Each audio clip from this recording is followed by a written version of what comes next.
अपने कांग्रेस के वरिष्ठ सहयोगियों श्री जगदेव सिंह मलिक साहब, पंडित राजेश कौशिक एडवोकेट साहब, श्री खुशीराम जामल्यान, पूर्व मंत्री बिल्लू जी, हमारे भाई वीरेंद्र शाह जी, पूर्व मेयर वर्मा जी, डॉक्टर साहब सौर्यवीर कादियान जी, रामचंद्र प्रधान जी और इन सब साथियों की ओर से बनेजा जी, मैं आपका इस प्रेस कॉन्फ्रेंस में स्वागत करता हूँ। आज के प्रेस कॉन्फ्रेंस का संदर्भ 10 तारीख को होने वाले 10 सितंबर दिन इतवार शाम के 4 बजे करनाल में एसवीएस मॉडर्न स्कूल रेलवे रोड पर एक जनमिलन कार्यक्रम कांग्रेस पार्टी की ओर से ऑर्गेनाइज किया जा रहा है। इसकी अध्यक्षता, जिसमें मुख्य अतिथि चौधरी भूपेंद्र सिंह हुड्डा हैं, अध्यक्षता श्री उदय भान जी करेंगे और श्री दीपेंद्र हुड्डा कार्य समिति के जो सदस्य हैं केंद्रीय के, वो भी उपस्थित रहे।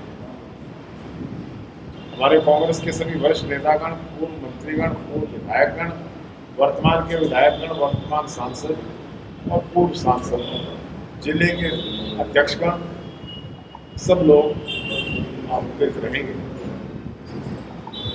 करनाल और पानीपत एक ही पार्लियामेंट्री हल्के का हिस्सा है, इसलिए मैंने अपने पानीपत के पार्टी के सहयोगियों से भी निवेदन करने का निर्णय किया कि आप आएँ और अपने साथियों सहित आएँ। ये चौथा पड़ाव है जनमिलन कार्यक्रम का।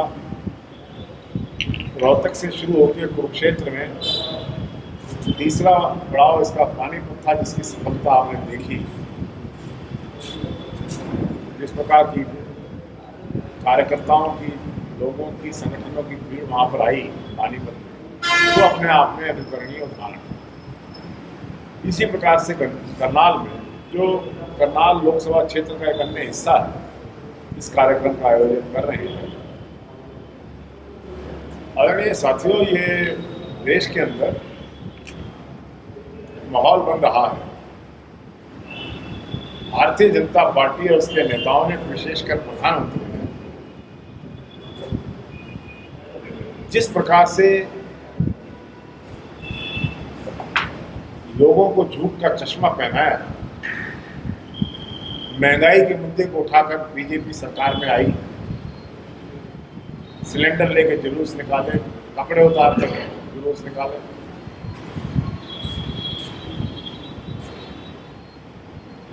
भ्रष्टाचार का मुद्दा उठाया था। कांग्रेस के राज में कैग हो गया है, स्पेक्ट्रम हो गया है, इतने घोटालों की बात। हजारे जी वहाँ धरने में बैठ गए, लोकपाल बिल भारतीय जनता पार्टी समर्थन कर रही थी। बाबा रामदेव ने कहा था कि अगर 35 रुपये डीजल चाहिए तो मोदी को वोट दे दो। इस प्रकार से एक माहौल बनाया गया। एक नए भारत की कल्पना, देश के नौजवानों को दी 2 करोड़ नौकरियां प्रतिवर्ष देने की बात, नए 100 शहर बनाने की, बुलेट ट्रेन चलाने की, और तो और हवाई चप्पल पहनने वालों को प्रधानमंत्री ने कहा हवाई चप्पल पहनने वाला हवाई जहाज की सैर करेगा। देश भ्रमित हो गया और भ्रमित होकर भारतीय जनता पार्टी और मोदी सरकार को समर्थन, सपना टूट गया था। लोग निराश हो चुके थे। ना तो 15 लाख आए, ना नौकरी मिली, ना भ्रष्टाचार कम हुआ।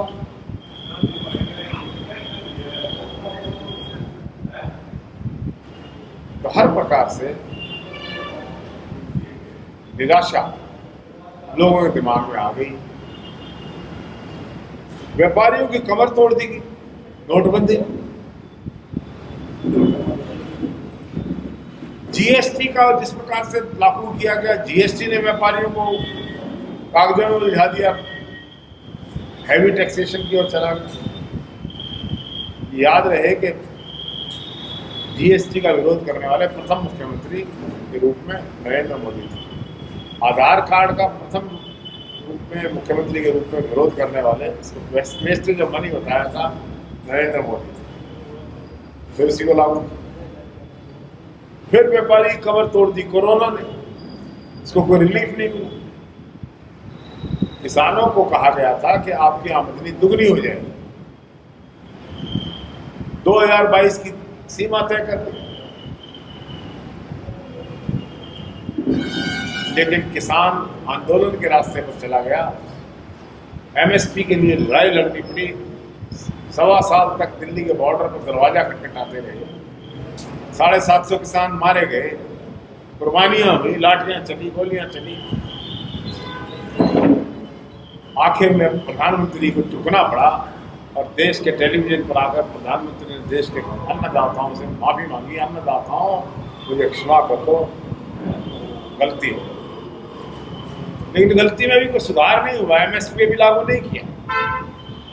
फसलों में चाहे सरसों है, चाहे बाजरा है, चाहे जीरी है, चाहे गेहूं है, समर्थन मूल्य की घोषणा भी नहीं की, ना ही मिल रहा।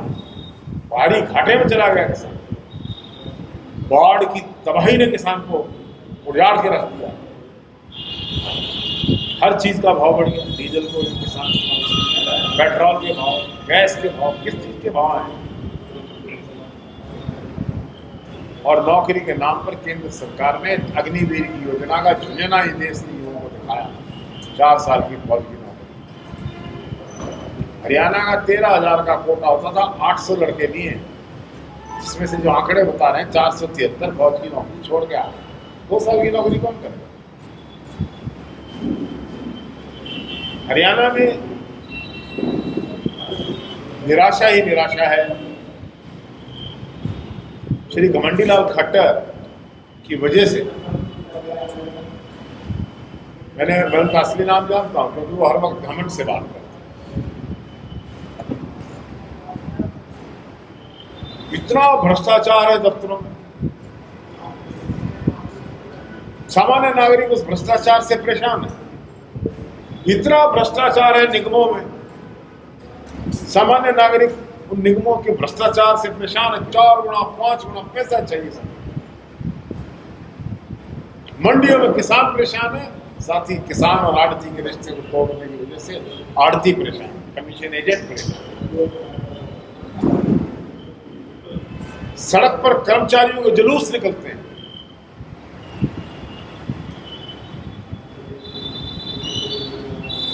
सब कर्मचारियों को लाठियों से पीटते हैं। मैं तो करनाल में रहता हूँ, सीएम सिटी बोलते हैं, वहाँ रोज होता है काम, रोज लाठियां चलती। और तो और लोकतांत्रिक ढंग से चुने हुए सरपंचों को भी लाठियों से मारा जाता है, जिनका स्वागत होना चाहिए। ये चीफ मिनिस्टर का घमंड है, अहंकार है कि एक महिला ने उसको कहा कि फैक्ट्री लगा दीजिए, 9 रोजगार मिल जाएगा। तो मैंने तेरे को चंद्रयान में भेजूंगा, बैठ जा। चीफ मिनिस्टर की भाषा पढ़े लिखे आदमी ऐसे नहीं बोलते। चीफ मिनिस्टर घमंड में जन संवाद कार्यक्रम के रास्ते से जन समय बर्बाद कर रहे हैं। जन संवाद समय बर्बाद कार्यक्रम 20-30-50 लोगों को इकट्ठा करके पुलिस के साए में जन संवाद हो रहा है। एक हमारी महिला सरपंच ने अपना दुपट्टा मुख्यमंत्री के पैर में रखा कि मेरे गांव की मांग पूरी कर दो, तो उसके दुपट्टे को मुख्यमंत्री लात मार के उसको बाहर निकाल। एक आदमी और उसको लाठियों से मार। ये है जन संवाद। इसके मुकाबले में हमारा जनमिलन कार्यक्रम ना स्टेज होगा, ना मंच होगा, ना माइक होगा। पानीपत का आपने पैटर्न देखा है, शादी करवा ये होता है जन। मुख्यमंत्री हरियाणा के नौजवानों को नौकरी नहीं दे सके। 32 बार पेपर लीक हुए, 28 बार कैंसिल हुए। ना खर्ची ना पर्ची, लेकिन करोड़ों रुपया एचपीएससी के दफ्तर में पकड़ा जाए, अरबों रुपया एचएसएससी के पकड़ा जाए। फिर वो खर्ची पर्ची क्या हो रहा है? परेशान है लोग। पी ने पी बजा दी है लोगों। प्रॉपर्टी आईडी में चले गए, पोर्टल। हम रूढ़िवादी नहीं, हम चाहते हैं डिजिटलाइजेशन हो, लेकिन लोगों को तैयार करके हो। पेंशनें काट दी गई, राशन कार्ड काट दिए गए, कोई सुनाई नहीं। चीफ मिनिस्टर के दरबार के सामने सैकड़ों की भीड़ तो इन्हीं चीजों के लिए रहते हैं, कोई सुनाई नहीं। किसी जनप्रतिनिधि की कोई कहानी नहीं। पानीपत से Pramod Vij member legislative assembly है, क्या किया? ग्रामीण में महिपाल जी क्या किया है? कॉलोनियों का हाल देखिए। मैं हरिनगर एक फंक्शन में चला गया, गाड़ी उलटते उलटते हुए, कितना बुरा हाल है। और हमारे सांसद महोदय, कितने बड़े गौरव की बात है, भारत की संसद का सदस्य, देश में दूसरे नंबर का विजेता। पहले म्युनिसिपल कमिश्नर का इलेक्शन हारे हुए लोग मोदी की लहर में, मोदी के नाम की नैया पर बैठकर मेंबर पार्लियामेंट तो बन गए, लेकिन उन्होंने किया क्या? कभी संसद में बोले? सुना आपने? तो प्रश्न उठाया? करनाल पार्लियामेंट क्षेत्र की, पानीपत की कोई बात करी? यहाँ के एक्सपोर्टर्स की कोई बात नहीं की? यहाँ के मिलर्स की कोई बात नहीं की? यहाँ पर समस्या जनरेटर की पड़ गई है, यहाँ पर समस्या पानी के निकास की है। कोई काम इन्होंने नहीं किया। कभी आवाज नहीं सुनी होगी आपने। मेरे पिता यहाँ से 4 बार मेंबर पार्लियामेंट रहे। यहाँ NFL का निर्माण हुआ, कांग्रेस के राज में फ्लाईओवर बना, रिफाइनरी बनी 45,000 करोड़ की, अब तो 70,000 करोड़ में पहुंच गई। 4 लेनिंग हुई, इलेक्ट्रिफिकेशन हुई। बात एक सांसद को करनी चाहिए, लेकिन हो क्या रहा है कि कॉलोनियां कट रही हैं, दाना पानी का इंतजाम हो रहा है। करनाल में पूछोगे ना आप, दाना पानी का इंतजाम क्या हो रहा है, तब मैं आप बता देंगे। बड़े बड़े मॉल खरीदे जा रहे हैं, इलीगल कॉलोनीज को संरक्षण देकर काटा जा रहा है। सांसद महोदय का बहुत विकास हो गया, किसी का फोन नहीं उठाते हैं, डेलीगेशन मिलने जाते हैं उनको धमकाते हैं। उनकी पत्नी और बेटे को थोड़ी बनाया था MP, लोग मेंबर पार्लियामेंट से मिलने जाते हैं, तो मिलना पड़ता है नौकरों से, घर के लोगों से। क्या फर्क है? पूछना चाहता हूँ। 5 साल अब तो टाइम निकल गया, 3 महीने बाकी है, फिर लग जाएगी ये आचार संहिता, फिर क्या करें? हो गया काम। इन लोगों ने कोई काम नहीं, इन्होंने अपना धन बढ़ाया है। अगर इनमें ताकत है उनमें मुकदमा लगाएं।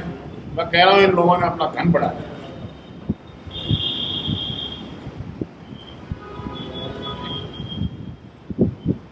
इंडिया गठबंधन बनने के बाद भारतीय जनता पार्टी के लोगों को रात की नींद हराम हो चुकी है, सोते नहीं।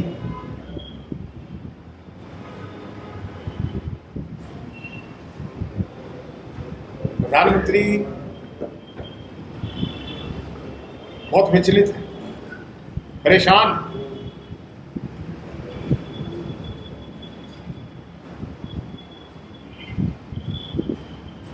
2.5 घंटे का भाषण देते हैं।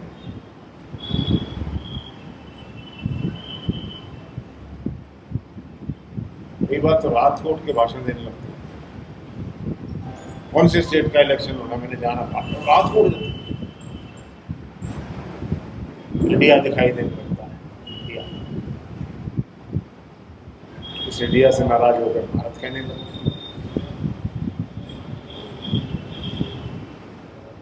कम पढ़े लिखे लोग हैं जो देश का राज चला रहे हैं। केजरीवाल के ऊपर 25,000 में जुर्माना किया, हाईकोर्ट में पेंडिंग है। मैं कह रहा हूं, देश का प्रधानमंत्री कम पढ़ा लिखा है, चलाओ। जिसको देश के संविधान की समझ नहीं, बाबा भीमराव अम्बेडकर की कलम से निकले संविधान को बदलना चाहते हैं। संविधान की आर्टिकल 1 में लिखा है, Bharat which is India is a union of states. क्यों लिखा है? ये बात मोदी को समझ नहीं आई। Why this word has been used? Bharat में बहुत प्लुरलिटी है, डाइवर्सिटी है। देश में 33% ऐसे लोग हैं जो हिंदी भाषा नहीं बोलते हैं, समझते नहीं। केरला, तमिलनाडु, कर्नाटक, आंध्र, तेलंगाना, उड़ीसा और नॉर्थ ईस्ट में अंग्रेजी समझते हैं लोग,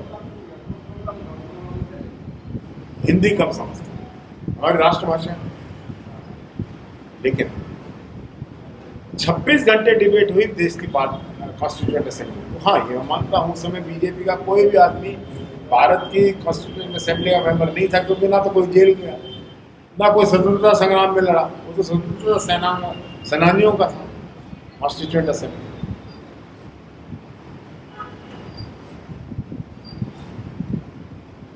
तो इसलिए बाबा भीमराव अम्बेडकर ने देश में इस बात को समझते हुए Bharat which is India is a union of states नाम, इसको बदलना चाहते हैं।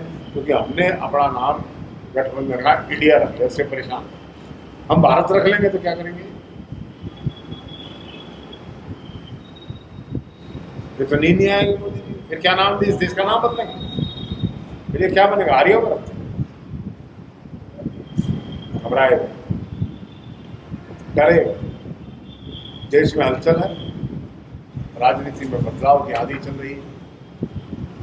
हरियाणा में 100% खट्टर साहब से निजात, भारतीय जनता पार्टी से ज्यादा खट्टर साहब से निजात चाहता, एक विजनलेस चीफ मिनिस्टर।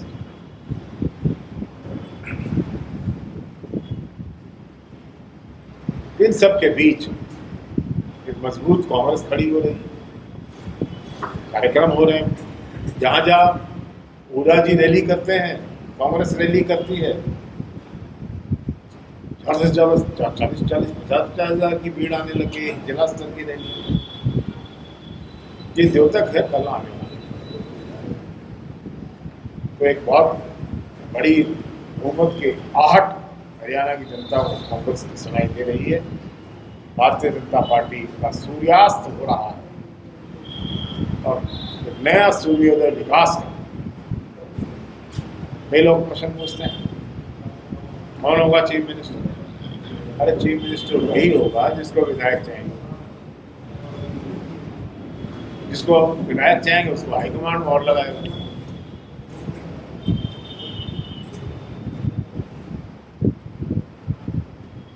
आपने कोई बात पूछनी?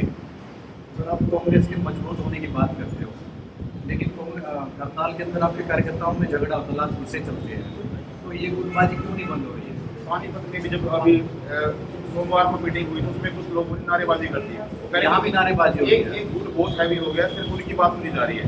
तो ये सर, ये कब तक चलेगा? कमेटी का विरोध होता है, तो उसमें दिखाई दे रहा है सर, इतनी मजबूत कांग्रेस है। देखिए, यही मेरे मापदंड में जब पार्टी में जान डलती है ना, तो ये ऐसी बातें जिस घर में ज्यादा बर्तन हो वही खड़कते हैं, खाली और क्या से खड़कते हैं। सर, जो प्रोग्राम आप बता रहे हो 10 तारीख का, इसका क्या एजेंडा है? कार्यकर्ताओं से, व्यापारियों से, कर्मचारियों से, समाज के विभिन्न संगठनों से, राइस मिलर्स से, ये पानीपत के मिलर्स से और लोगों से मिलने का है, समस्याएं जानने का है, कार्यकर्ताओं के फीडबैक लेने का है। मिलन का आपस में होगा। सर, कुमारी सैलजा ने भी ये बात कही है कि इंटरव्यू में कि हाँ ऐसा हो रहा है, जहाँ चुनाव हो रहे हैं वहाँ एक मतलब कुछ लोगों की बात सुनी जा रही है, हमारे कार्यकर्ता निराश हो रहे हैं, हमारे कार्यकर्ता की बात नहीं सुनी जा रही है। उन्होंने भी ये बात बोली सर। देखिए, सैलजा जी कांग्रेस की बड़ी प्रतिष्ठित नेता हैं, हम सब उनका सम्मान करते हैं, CWC की मेंबर हैं।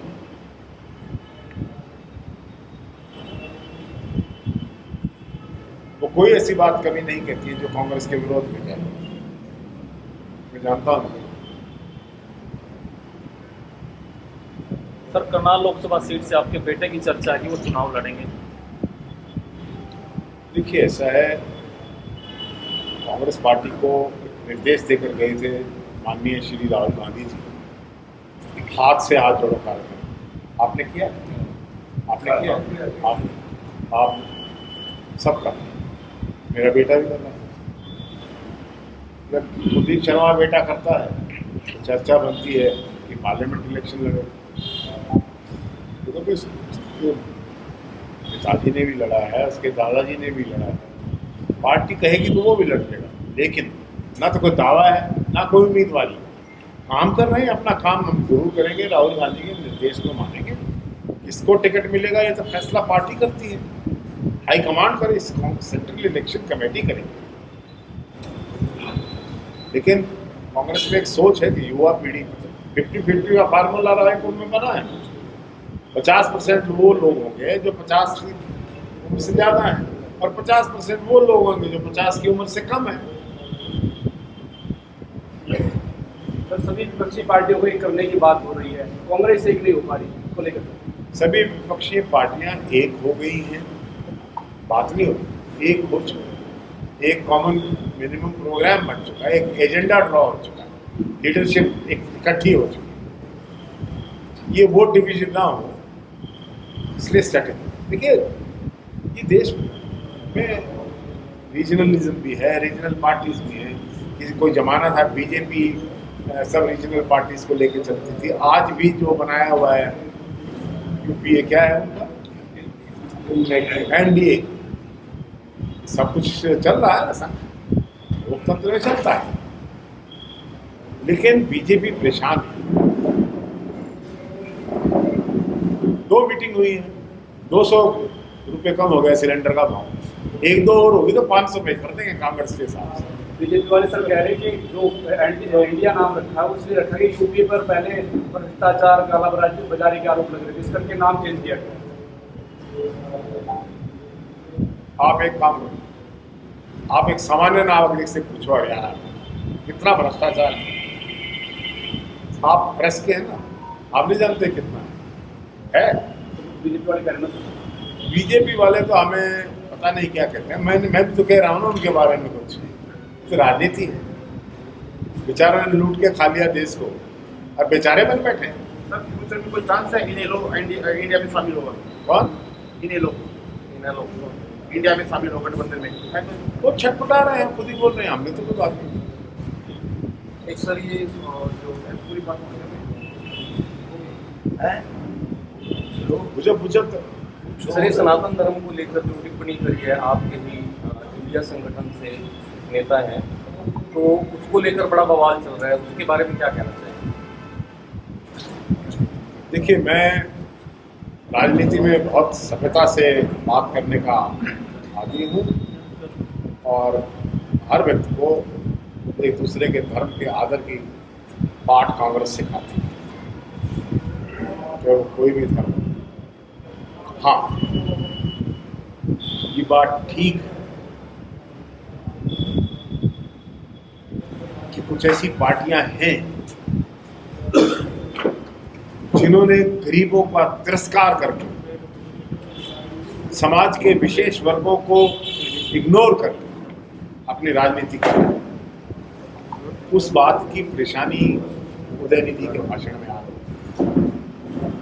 बहुत लंबे समय तक इस देश में कुछ वर्गों के लोगों को मंदिर में नहीं जाने दिया जाता। हमने अनटचेबिलिटी एक्ट लाए, कांग्रेस ने खत्म किया। समानता कांग्रेस लेके आई, उसी समानता को असमानता में बदल रही है। और एक विशेष वर्ग ये समझता है कि जो धर्म है सनातन धर्म, वो केवल उन अमीरों के लिए या उन लोगों के लिए बन गया है, हमारे लिए नहीं। इसलिए ये इस प्रकार की बात है। एक सवाल और है सर, किरण चौधरी जी का एक बयान आता कि कांग्रेस के अंदर महिला कोई नेतृत्व करेगी तो पुरुषों की ईगो हर्ट हो जाती है, तो ऐसा कितनी भागीदारी है महिलाओं की आपकी पार्टी? देखिए, मैंने एक तो उनका बयान सुना था, मैं बयान सुने बिना उस पर कोई टिप्पणी नहीं करता हूँ। भागीदारी पर कर दीजिए सर। किरण चौधरी जी तो हमारी पार्टी में सरकार में मिनिस्टर थी, कई महकमों के मिनिस्टर थे। उनकी बेटी को कांग्रेस पार्टी में मेंबर ऑफ पार्लियामेंट बनाया। अब उनकी बेटी कांग्रेस की वर्किंग प्रेसिडेंट है। किरण जी तो ऐसी बात छोटी कभी नहीं करती है, मैं जानता हूँ किरण जी, वो हमेशा ऊंचे लेवल की बात करते हैं। सर 2024 के लिए कांग्रेस का समीकरण क्या होने वाला है? हमारा और जनता का समीकरण है। जनता और हम मिले हुए ना, संगठन हो गया हमारा, और किस समीकरण की जरूरत है?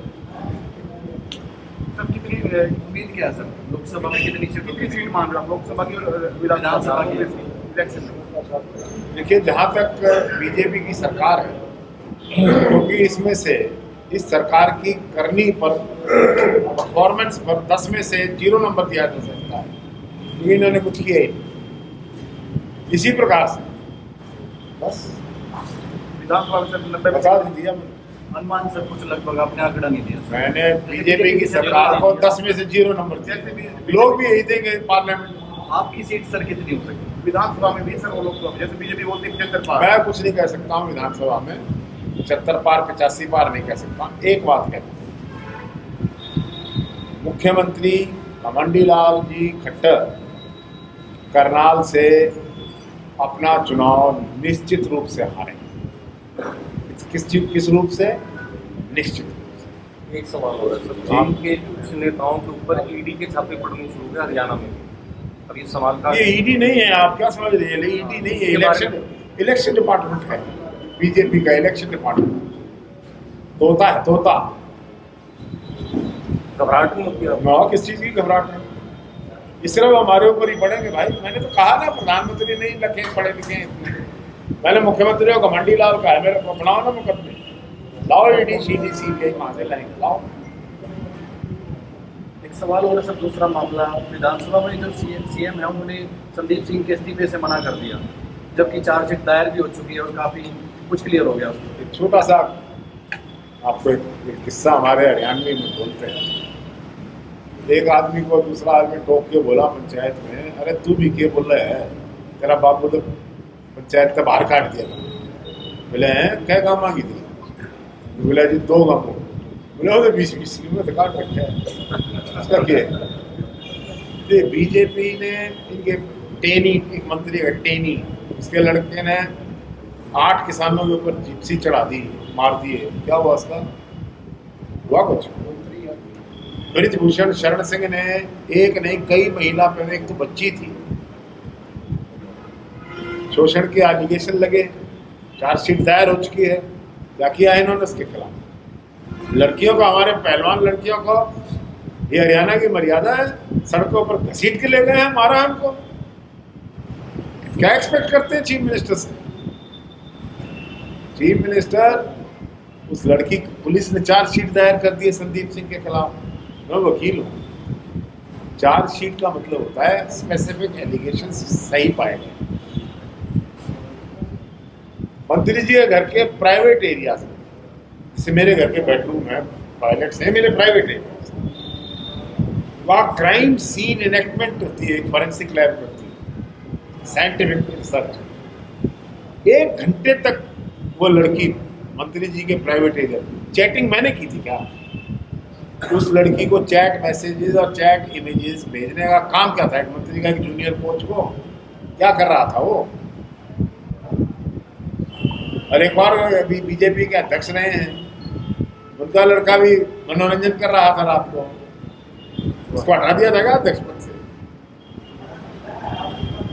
इनका इतिहास है भाई। वही बात आ गई, 2 पंचायत कुछ नहीं तो 20 में तो काट दे, तो इसलिए कहा था चीफ मिनिस्टर, हम बेशरम है, हम रहेंगे। ठीक है sir, thank you. Thank you sir, thank you.